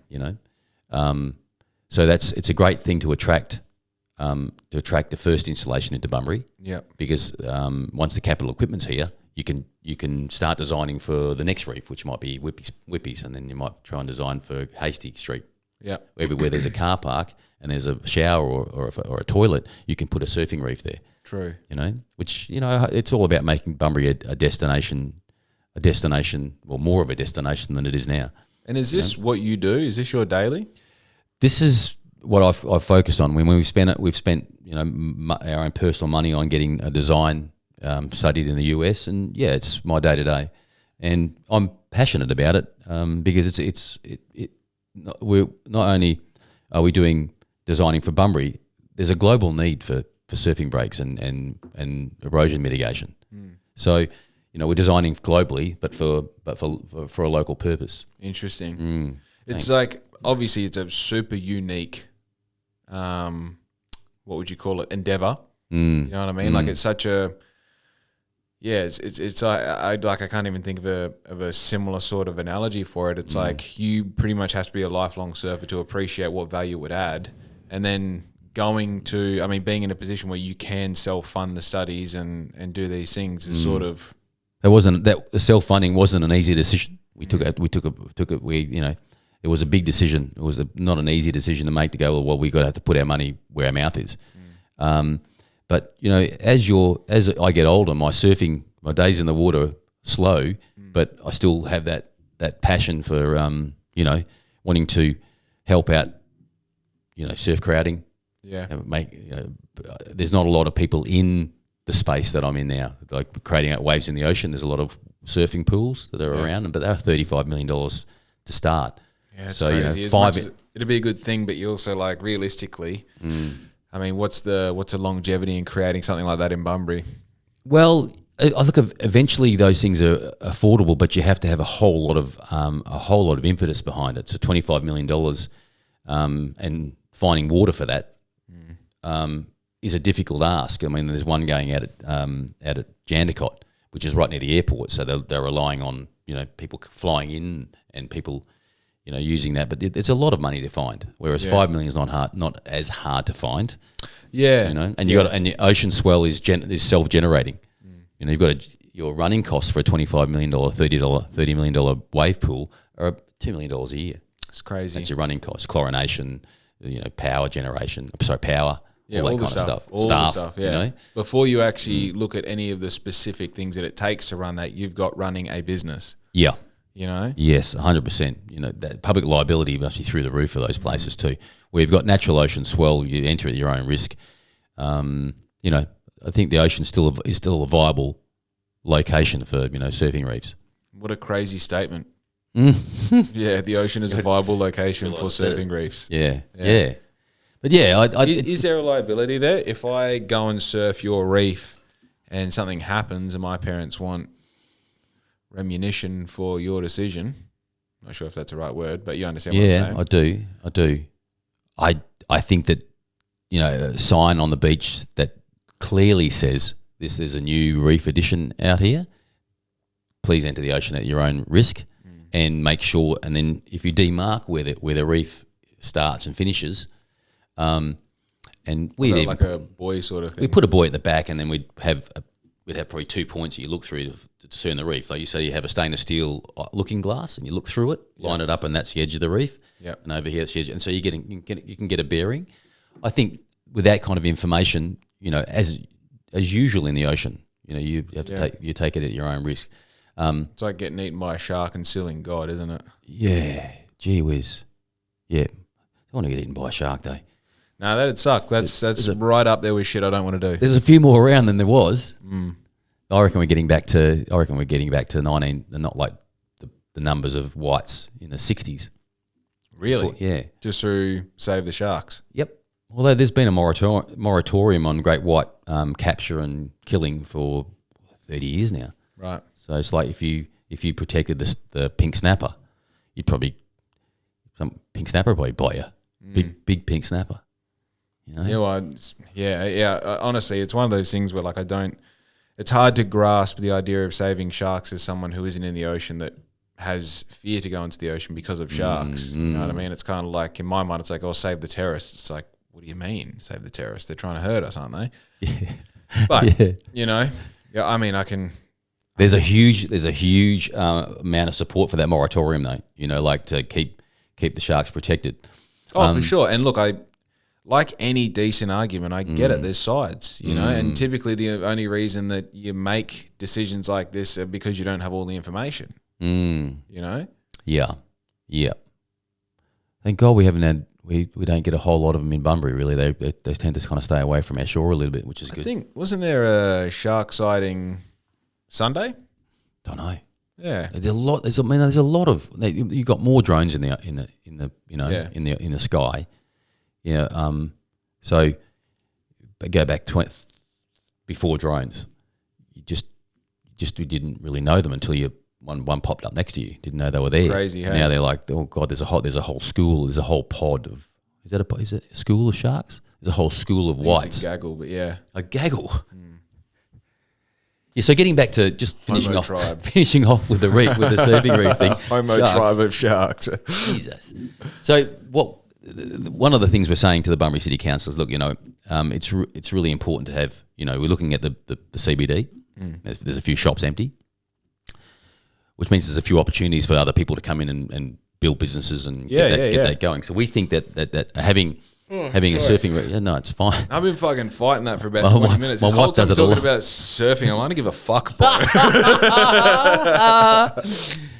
I'm joking. Yeah. Go on. So it's like the skate park, you know, and it's like if we have enough stuff in the CBD, right, it makes it livable for a start. Yeah. You know, and if you want, you can have a latte at Benesse and you can be surfing in 5 minutes. Yeah. You know, and what does that do to that coastal strip along the front? We want to have hotels and, you know, things along there to, you know, really get some excitement, because Bunbury's worth it, and Bunbury's actually it's got so much opportunity. You know, I think it's time, in my humble opinion, is to start taking advantage of that. I just feel like there's this, and like I've had this conversation in many different ways on this platform. It's like, what does Bunbury need?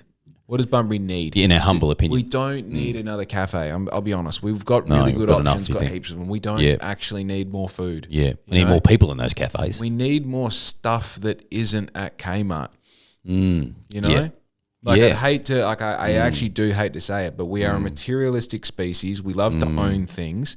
We love to show to our neighbours, I've got the Porsche and you've got the Subaru. Go fuck yourself. I really feel like the big thing that I got from Japan was there's, you know, stuff is not the right word, but there's value in things because it's not something that I can go to the next shop and get.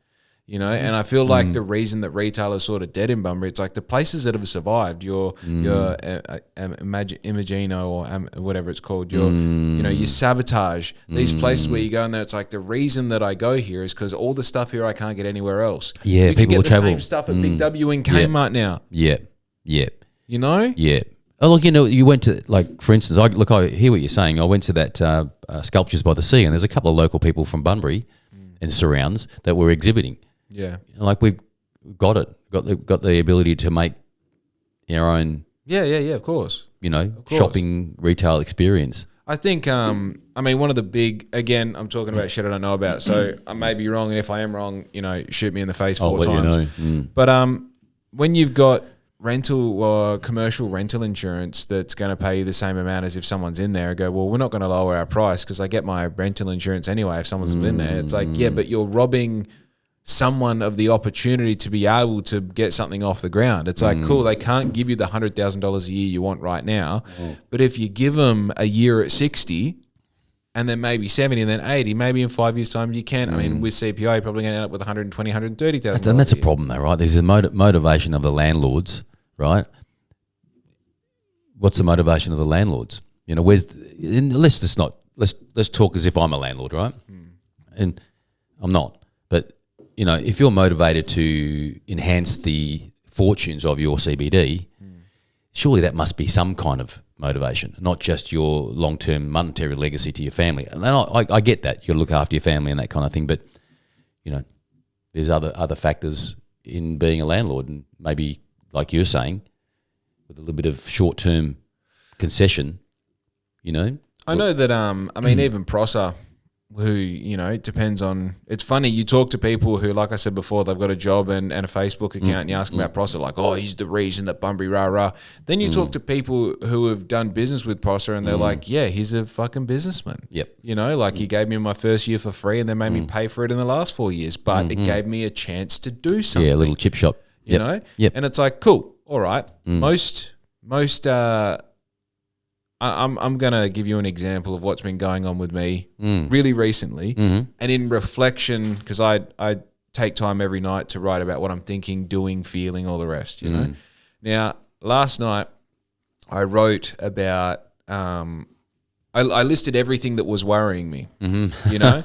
Like I've got this and I only did this amount of invoices and I have to order this and, you know, I don't know how to do this and this person's sick and I'm trying to look after this situation and And then I thought about when I was a truck driver and my belt used to dig into my stomach, you know, and that pain metaphorically felt like it was like a chapter of, it was the name of the chapter in my book that was I fucking hate this season. You know, I work 12 hours a day doing shit that's all right that I convince myself that I like because I don't have an option, right? And I thought, what does right now look like compared to then?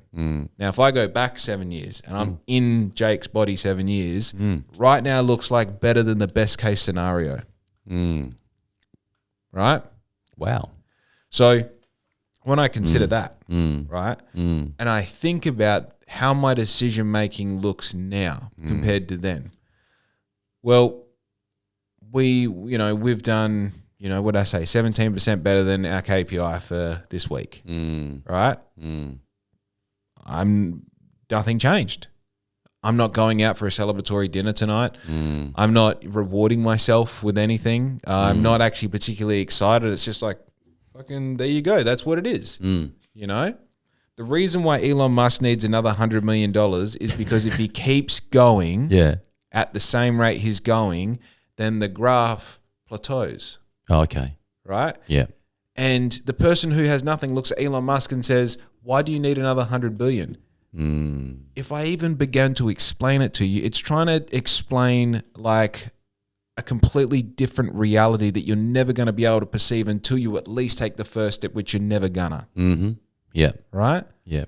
And I think the thing is, you sit back and you go, well, why the fuck don't they make it affordable for someone like me in their fourth year of business to go and maybe start a shop front and do all this and do all that? And it's like, I don't know, because I don't own commercial property and I haven't been stung by 100 people like me before, and I don't know why I've created all these boundaries. I don't know why they've created all those boundaries, because of all the lessons they've had to learn. Well, that's an important thing you say about the stung by people, how many people before you too. Right.